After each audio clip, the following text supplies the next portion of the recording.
muito bom podermos chegar mais uma vez para cultuarmos o nosso Deus, que é digno de toda honra, toda glória e todo louvor. O Salmo de número 133 diz: ó, como é bom e agradável viverem unidos os irmãos. Como é bom e agradável viverem unidos os irmãos. É com esse versículo que nós começamos esse momento especial de cultuarmos ao nosso Deus. Quero convidar você a falar com o Senhor nessa hora, em nome de Jesus, a abaixar a sua cabeça, elevar o seu pensamento em Deus, parar um pouquinho esse trânsito ou essa situação à sua volta e ouvir aquilo que Deus tem para te dizer. Vamos falar com o Senhor. Senhor, nosso Deus e nosso Pai, queremos ouvir a Tua voz, entender os Teus planos. Senhor, queremos, em nome do Senhor Jesus, ó Deus, descobrir a Tua vontade. Fala conosco, ó Deus, a Sua vontade que é boa, agradável e perfeita. Fala, ó Deus, através de cada ato desse culto, em o nome do Senhor Jesus.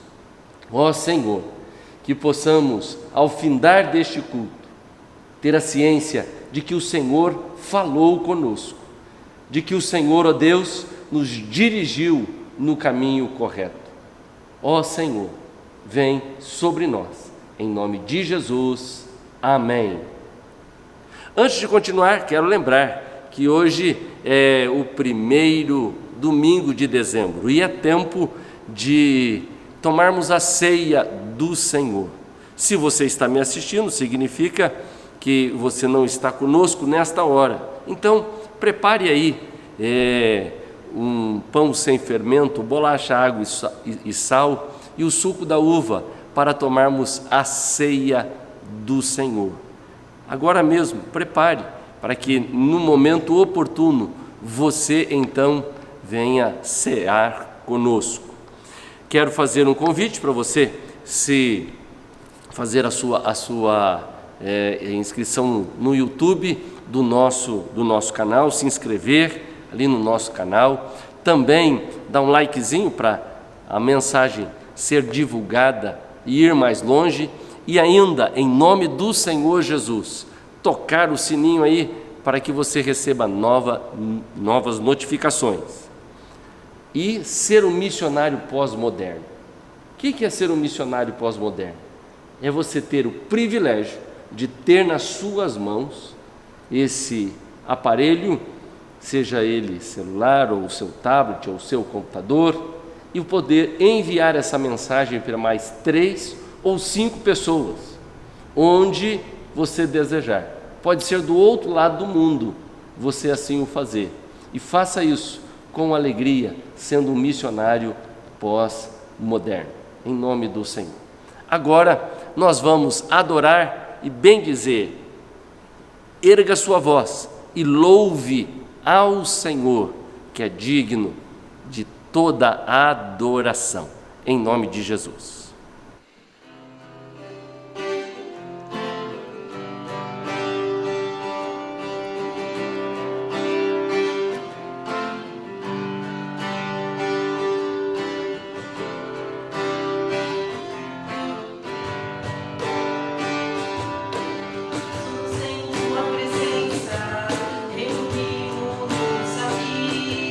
Contemplamos sua face e rendemos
Estamos olhando para o livro de Salmo e tirando lições preciosas para a nossa vida.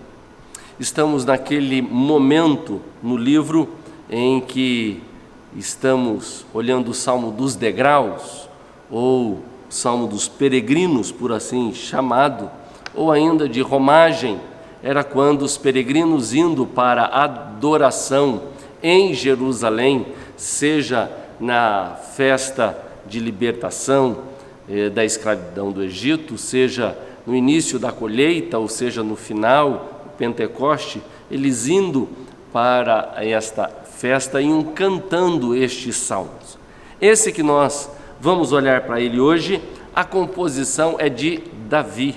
Davi é quem escreve. E olha só, nós já começamos o nosso culto olhando para o primeiro versículo e veja o que então o Salmo nos diz. Ó, como é bom e agradável viverem unidos os irmãos. É como óleo precioso sobre a cabeça, a qual desce pela barba, a barba de Arão, e desce para a gola das suas vestes. É como orvalho de Hermon, que desce sobre os montes de Sião. Ali o Senhor ordena a sua bênção e a vida para sempre. Antes de nós meditarmos, vamos falar com o nosso Deus. Pai, diante do Senhor nós estamos e que a Tua palavra venha penetrar profundamente no nosso coração. Espírito Santo, vem com Teu direcionamento nesse momento da Tua palavra. Oramos em nome de Jesus. Amém. Ao olharmos para o autor desse salmo, que é Davi, nós encontramos que ele escreve dizendo: ó, como é bom e agradável viverem juntos ou unidos os irmãos. A unidade era muito importante para o povo de Israel, que vivia em certos conflitos internos.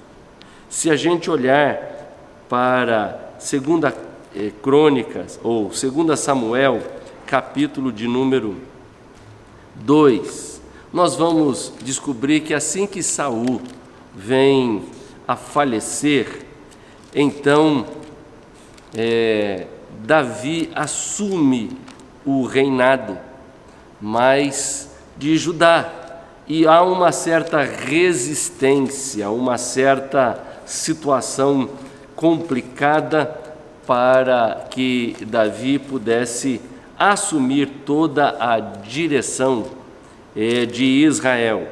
Quando nós olhamos para 2 Samuel, capítulo de número 2, nós encontramos, então, Davi sendo ungido rei de Judá. Diz assim, depois disso, capítulo 2, verso 1, depois disso, Davi consultou o Senhor, dizendo: devo ir a alguma da cidade de Judá? E o Senhor respondeu: vai sim.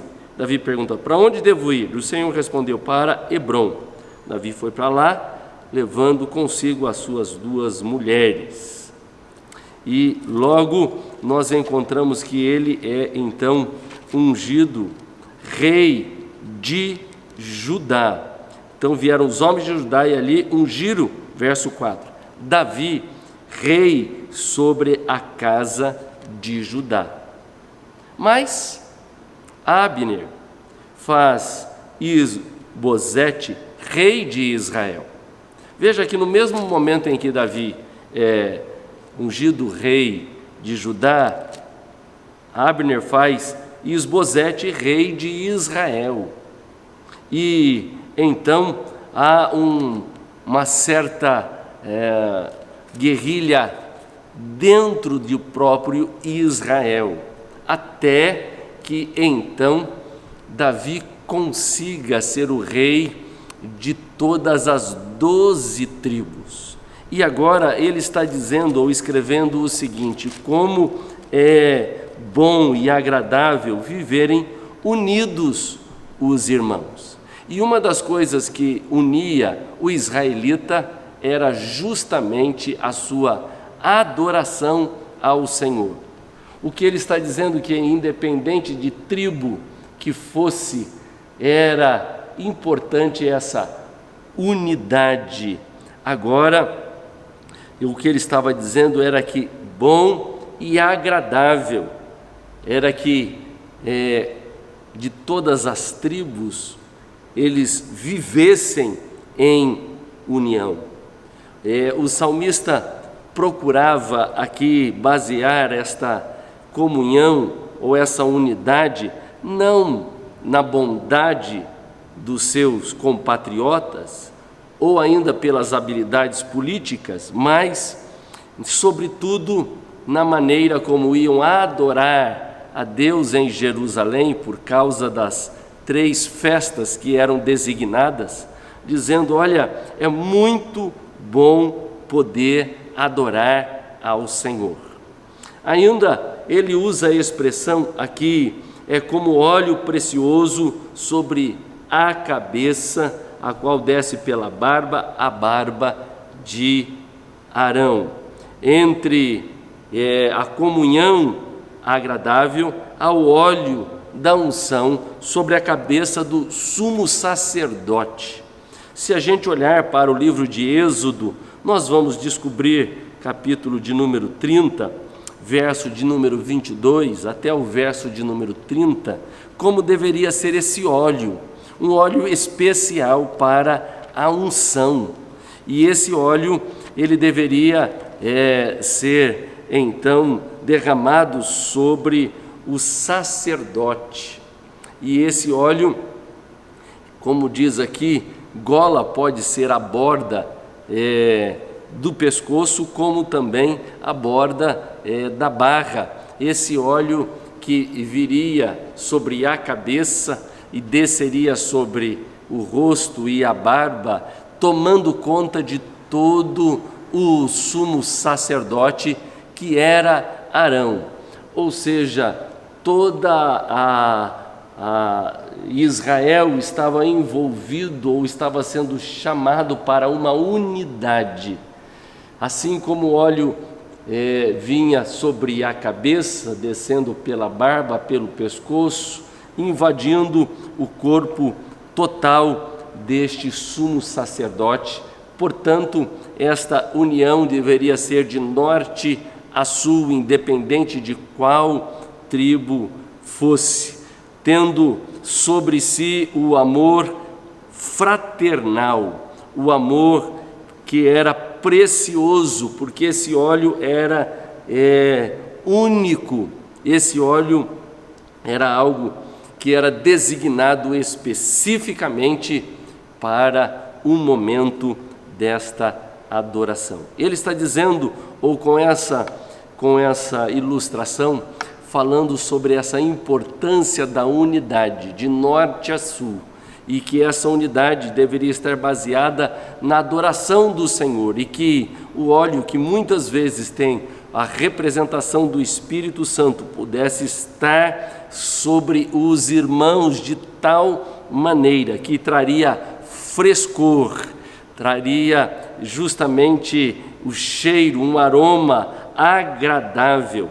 E ainda ele expressa aqui dizendo, como o orvalho de Hermon, que desce sobre os montes de Sião.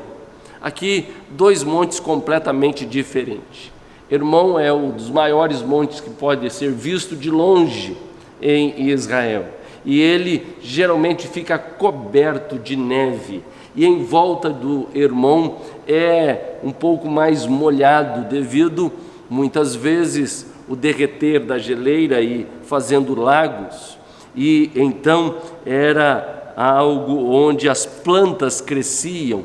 E sendo Israel um país seco, portanto, quando o orvalho que vem e desce sobre o Hermon, que está lá no norte de Israel, e falando sobre o Monte Sião, que está aqui no sul, ou seja, de novo, de norte a sul, aquele orvalho refrescava Israel. Assim deveria ser a unidade do povo, esse amor fraternal que traria um grande frescor para todo o povo. Em meio a relacionamentos secos e rasos do mundo, nós podemos ter esse frescor no relacionamento entre os irmãos. Onde vivemos num mundo em que muitas vezes os relacionamentos são tumultuados, quebrados, ele está falando sobre experiências extraordinárias que vêm com esta unidade do povo de Deus. E ainda falando, ou aqui dizendo sobre, ali ordena o Senhor a sua bênção e a vida para sempre. Ou seja, o Senhor tem a bênção especial. Agora vamos para a aplicação desse texto para a nossa vida. Podemos entender um pouquinho do contexto agora. Qual é a aplicação disso para nós hoje? Qual a importância desse texto?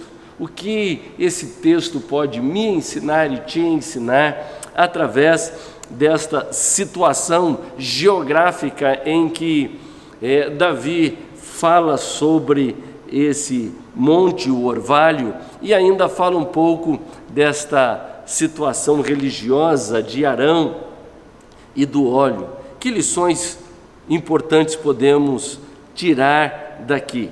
Primeiro, o primeiro princípio é que a unidade agrada a Deus.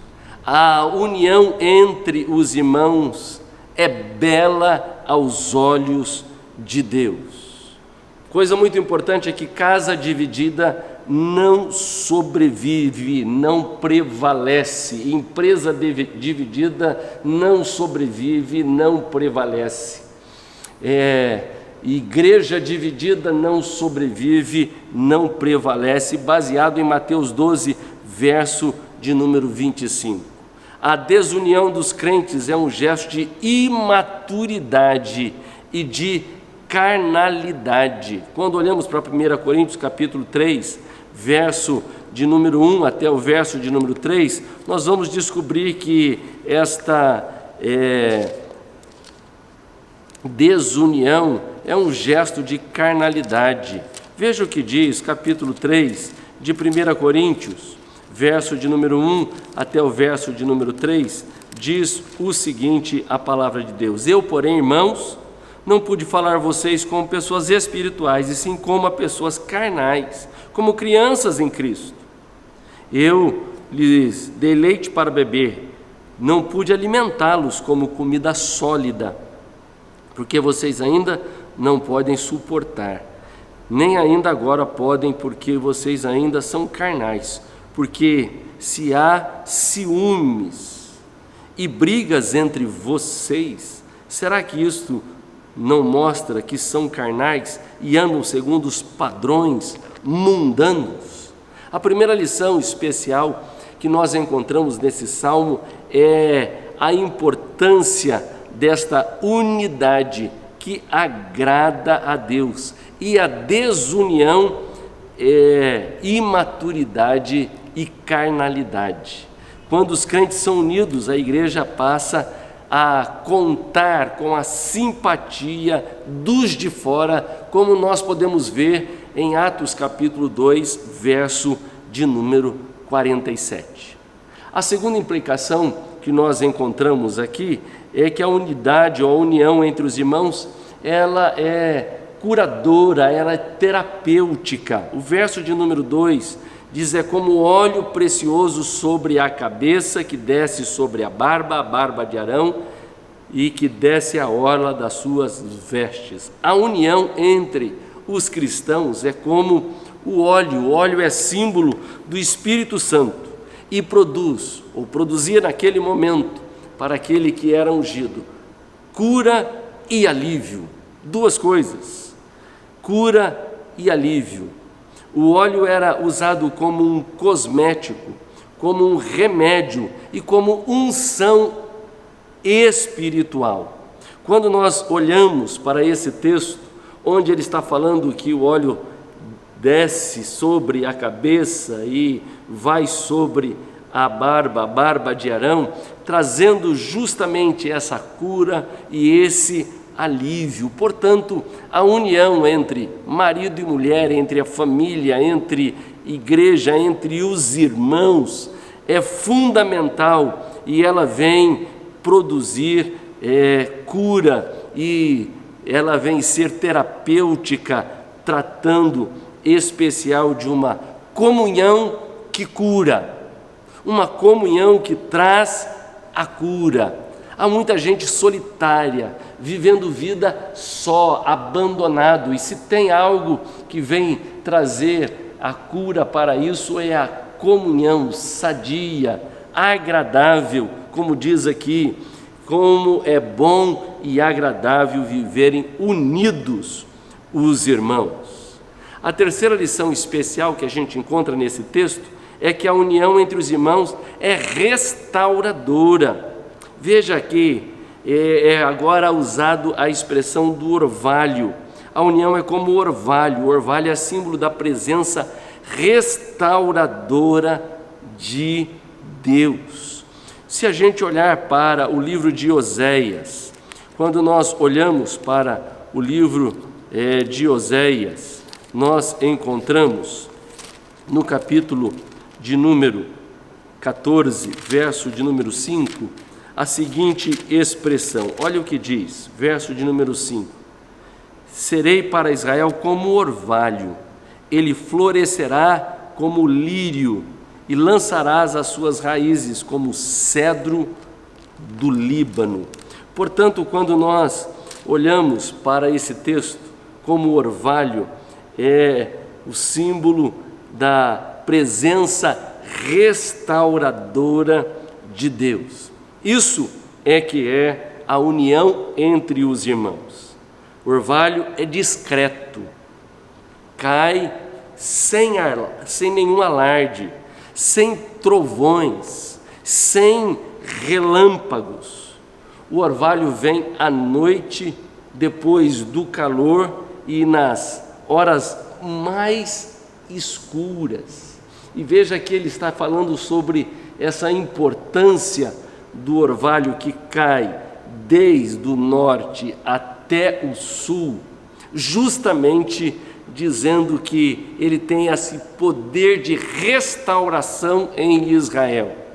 E a comunhão dos irmãos, a unidade entre os irmãos, tem um poder de restauração. O orvalho traz frescor, e comunhão entre os irmãos traz esse frescor. Talvez você, por causa da pandemia, já está afastado muito tempo da casa do Senhor. Parece que vai perdendo frescor. Esse salmo vem nos alertar sobre essa unidade e esse frescor que traz a comunhão entre os irmãos. O orvalho é constante e também é abundante. Você já viu alguma manhã que você amanheceu e viu aquela terra molhada? De vez em quando, logo cedo, saio para caminhar com o meu cachorro, e muitas vezes a ponta da pata dela, ao voltar do passeio, está toda molhada, não porque choveu à noite, mas porque o orvalho desceu, e ao descer, aquelas plantas ficam todas molhadas, trazendo o frescor, e é abundante. Também a verdadeira amizade, ela é restauradora. Quando nós olhamos para essas implicações, e a terceira implicação é que a união entre os irmãos é abençoada. A primeira implicação é que estamos diante do Senhor, e é bela diante do Senhor a nossa unidade. Segundo, que a união ela é curadora, terapêutica. Terceiro, ela é restauradora. E em quarto, no verso de número 3, fala que a unidade entre os irmãos, ela é abençoada. Olha, como o orvalho do irmão que desce sobre os montes de Sião, porque ali o Senhor ordena a sua bênção.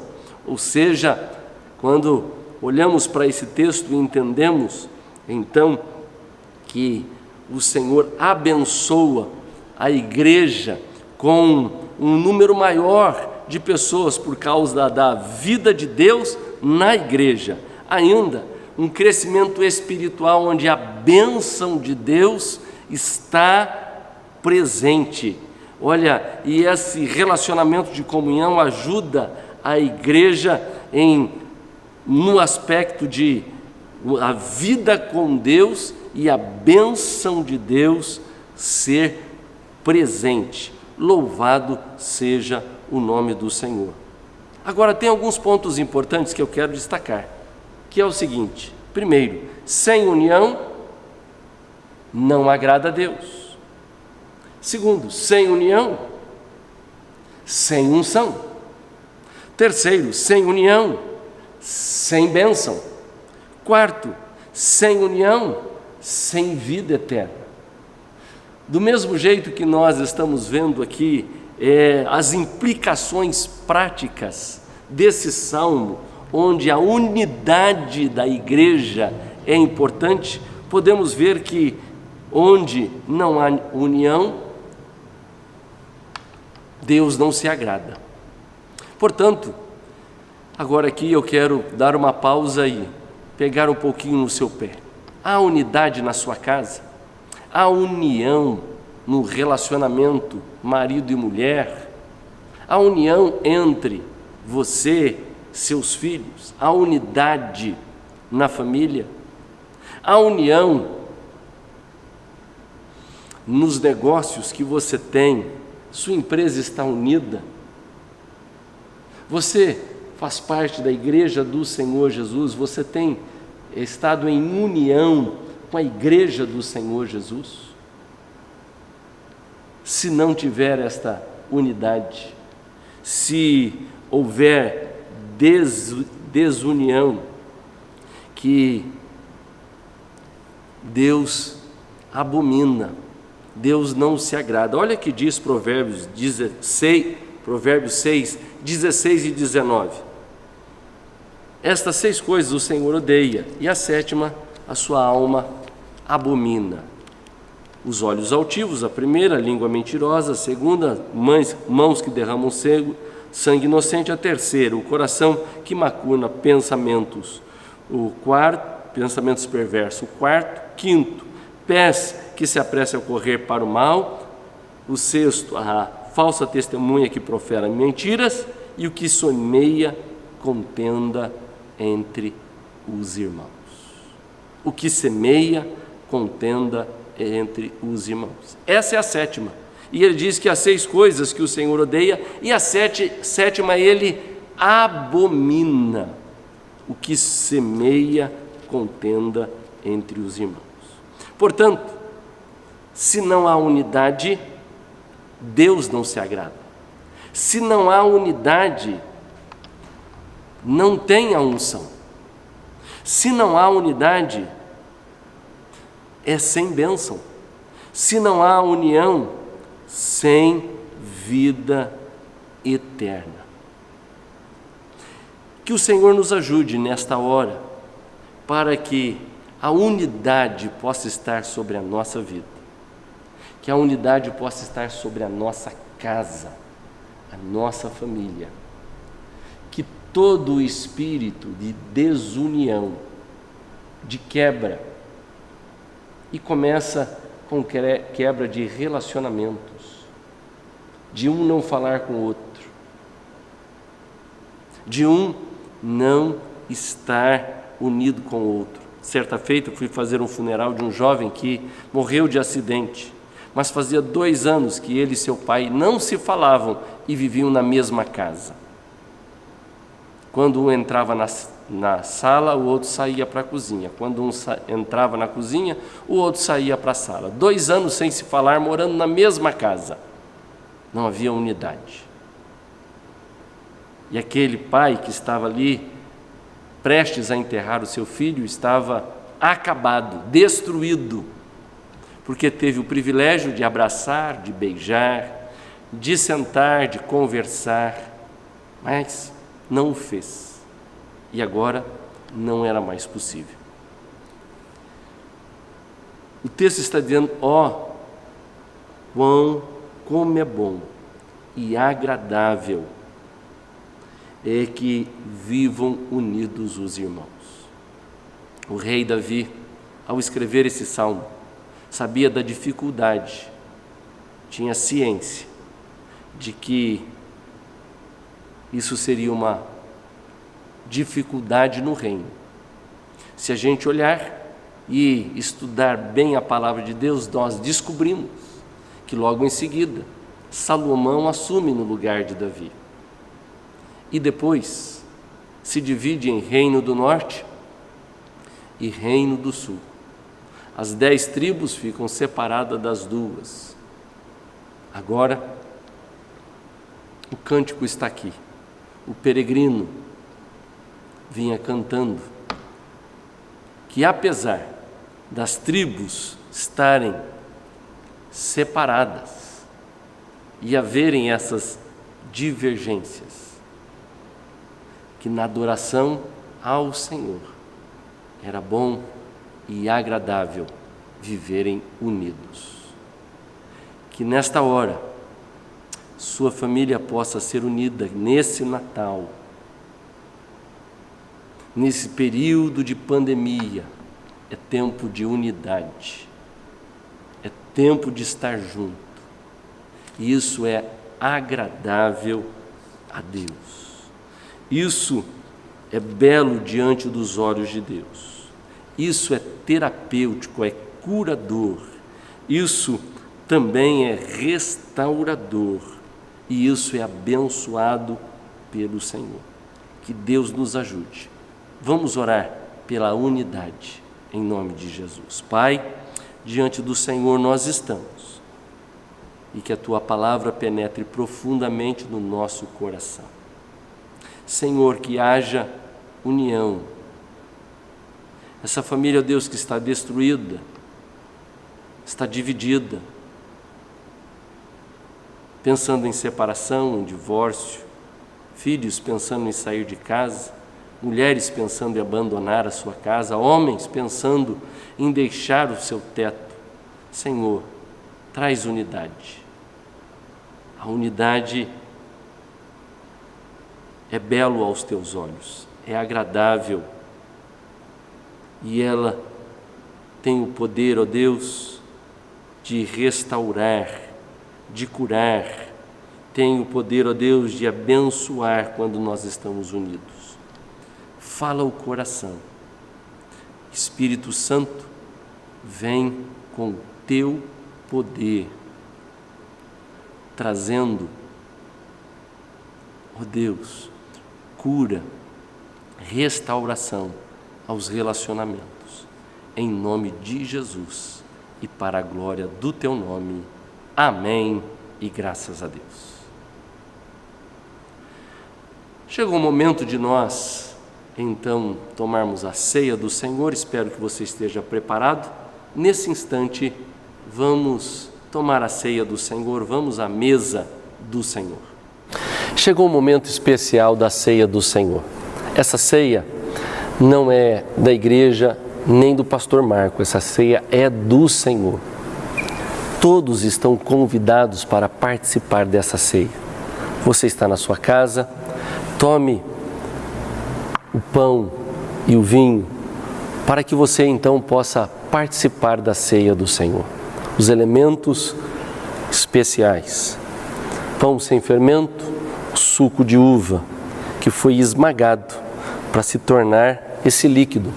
Lembrando que, assim como Jesus foi esmagado na cruz e o seu sangue, através dele, podemos ter perdão e remissão de pecados. Gosto muito de olhar para 1 Coríntios, capítulo de número 11, verso de número 23, onde o apóstolo Paulo nos dá aqui as orientações. 1 Coríntios trata de uma carta onde a igreja tinha sérios problemas, mas diz assim: porque eu recebi do Senhor o que também vos entreguei, que o Senhor Jesus, na noite em que foi traído, tomou o pão e, tendo dado graças, o partiu e disse: isto é meu corpo, que é dado por vós. Fazei isto em memória de mim. Do mesmo modo, depois de haver ceado, tomou também o cálice, dizendo: este cálice é a nova aliança no meu sangue. Fazei isso todas as vezes que o beberdes em memória de mim.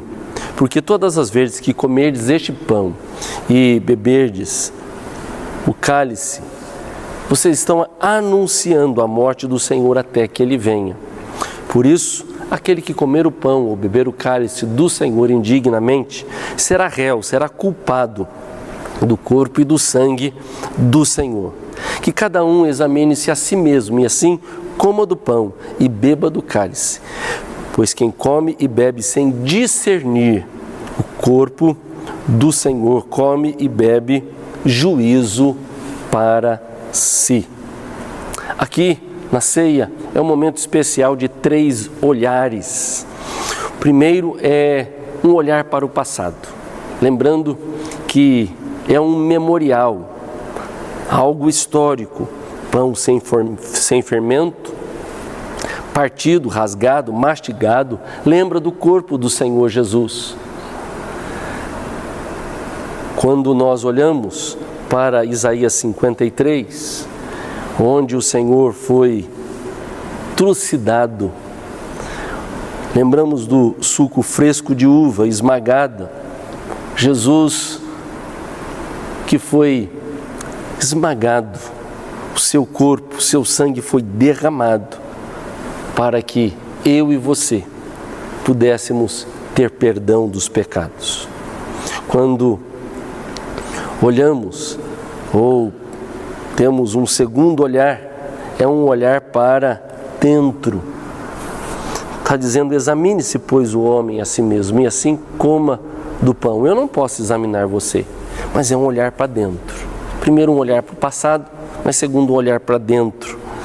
Um olhar para dentro que nos leva à purificação, nos leva a perdão, dizendo assim: ó, examines o homem a si mesmo, e assim coma do pão.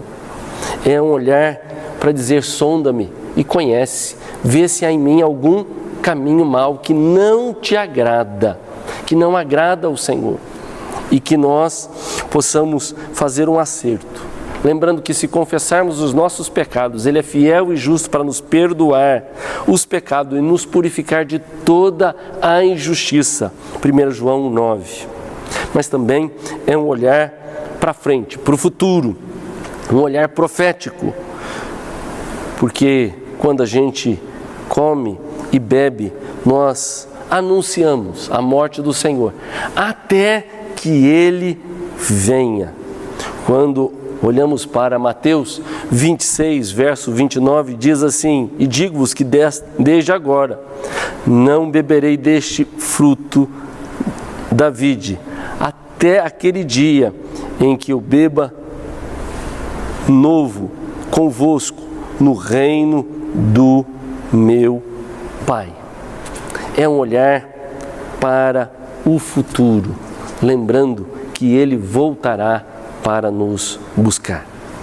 Tome o pão nesse instante. Ele não é o corpo, mas simboliza o corpo do Senhor, partido na cruz por nós. Vamos comer e sermos agradecidos.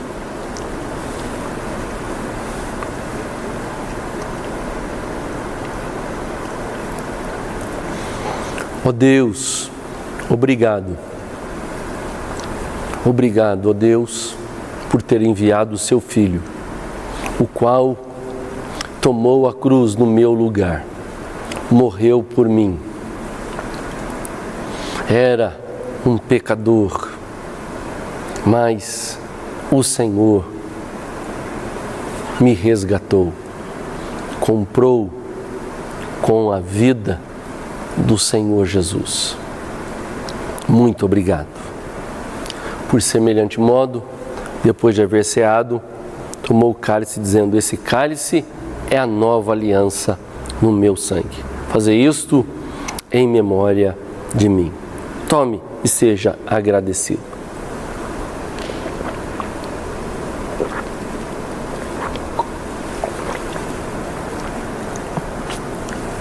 Senhor, através do sangue derramado, podemos ter perdão e purificação dos nossos pecados. Te louvamos, te agradecemos, em nome de Jesus. Amém e graças a Deus. Chegou o momento de nós adorarmos com aquilo que nós temos. O dízimo é a 10ª parte daquilo que Deus tem colocado nas nossas mãos. Deus permanece fiel para conosco, dando-nos muito mais do que nós merecemos, a cada tempo, a cada mês, a cada momento, sempre nos dando muito mais do que nós merecemos. E Ele pede que a gente só ande em fidelidade, devolvendo a Ele 10% daquilo que Ele coloca nas nossas mãos. Eu tenho a certeza que você tem um desejo de andar em fidelidade diante de Deus. Faça isso.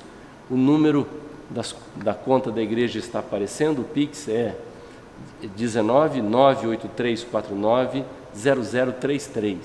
Você pode fazer um Pix, fazendo o seu dízimo, a sua oferta, com alegria no seu coração. Não pense que você está simplesmente pagando. Não, você está sendo fiel a esse Deus que permanece fiel a você. A oferta é um gesto de gratidão. Você tem motivos de agradecer a Deus? Em nome de Jesus, agradeça ao Senhor, seu Deus, nesta hora, em nome de Jesus. Agradeça com a sua oferta. Louve a esse Deus que merece toda a honra, toda a glória e todo o louvor. Vamos orar. Pai, te agradecemos pelo privilégio de dizimar e ofertar. O ano se finda, graças a Deus, chegamos ao primeiro final de semana de dezembro. Estamos agradecidos pelo dom da vida. Se estamos aqui é porque o Senhor nos concedeu vida e somos agradecidos. Obrigado porque o Senhor nos sustentou durante todo este ano. O Senhor tem permanecido fiel. Abençoa o teu servo com toda a sorte de bênção. Em nome de Jesus, amém. Nós vamos orar e falar com o Senhor. Oração é um momento em que a gente se rasga na presença de Deus. Colocamos o nosso coração diante do Senhor. Falamos com Deus e Deus fala conosco. E esse é o momento de você orar. Orar por alguém, orar por você, orar por cura, orar por restauração de pessoas, mas é orar ao Senhor. Quando nós olhamos para o Salmo de número 91, onde podemos estar descansando sobre a influência do Todo-Poderoso, como diz o Salmo de número 91, onde fala que Ele é o nosso refúgio, fortaleza, Deus em quem nós confiamos. Então, vamos orar. Pai, diante do Senhor, Deus, nós estamos. A Tua palavra no Salmo de número 91 fala que o Senhor iria nos livrar do laço do passarinheiro. Livra o Teu povo de todo laço financeiro, de todo laço na área sentimental, emocional, livra de todo laço. Ó Deus, livra, Senhor Jesus, de tudo que possa vir sobre a vida do Teu servo para tentar aprisionar. Quebra, ó Deus, o arco e despedaça a lança do inimigo que vem armado contra nós. Em nome de Jesus. Senhor, livra de toda a peste perniciosa. Senhor, cubra-nos com as Suas asas. Ó Deus, que possamos estar debaixo e seguros, debaixo das penas e das asas do Senhor. em nome de Jesus. Livra-nos, ó Deus, de todo terror noturno. Livra-nos, Senhor Jesus, de toda e qualquer flecha que voa de dia, ou a mortandade que nesses dias tem assolado a humanidade. Livra-nos, Senhor. Em nome de Jesus, nos colocamos debaixo da Tua mão. Vem com o Teu poder sobre a nossa vida. Ó Senhor, ó Deus, que toda a mortandade que assola ao meio-dia, como diz no Salmo, 1000 caiam ao seu lado e 10.000 à sua direita, e você não vai ser atingido. Significa, ó Deus, que o Senhor é a nossa proteção, é aquele que nos guarda e venha livrar. Livra, Senhor, desta enfermidade, em nome do Senhor Jesus. Esse que está orando, ó Deus, tira toda infecção, inflamação, todo tumor, tira todo câncer, ó Deus, toda infecção nos pulmões, ó Deus, todas as dores na perna, na cabeça, que as Tuas mãos possam estar sobre a vida dos Teus servos. Ó Deus, em nome de Jesus eu oro também, nesta hora, pela a vida daqueles, ó Pai, que estão passando momentos, ó Deus, de muita turbulência dentro da sua casa, problemas de diversas naturezas, seja eles, ó Deus, com filhos, com questão financeira. Abre as portas e as janelas dos céus, derrama bênção sem medida, para que a bênção do Senhor possa estar sobre os Teus servos. É em Teu nome que eu oro, crendo no poder especial do Senhor. Amém e graças a Deus. Chegamos ao final de mais um programa, lembrando que você pode ser um missionário pós-moderno enviando este programa para mais 3 ou 5 pessoas. E eu quero convidar você a receber a bênção nesta hora, em nome de Jesus. Lembrando que no próximo dia 12 haverá reunião anual da nossa igreja, no meio do nosso culto. E você que é membro da igreja está convidado a estar conosco. É para todos os membros da igreja. E venha cultuar no dia próximo, dia 12, e no meio do culto teremos as eleições. Você é o nosso convidado, em nome de Jesus. Que o Senhor te abençoe e te guarde, que faça resplandecer sobre ti o teu rosto, que tenha misericórdia de ti e te dê a paz, em nome do Pai, do Filho e do Espírito Santo. Amém.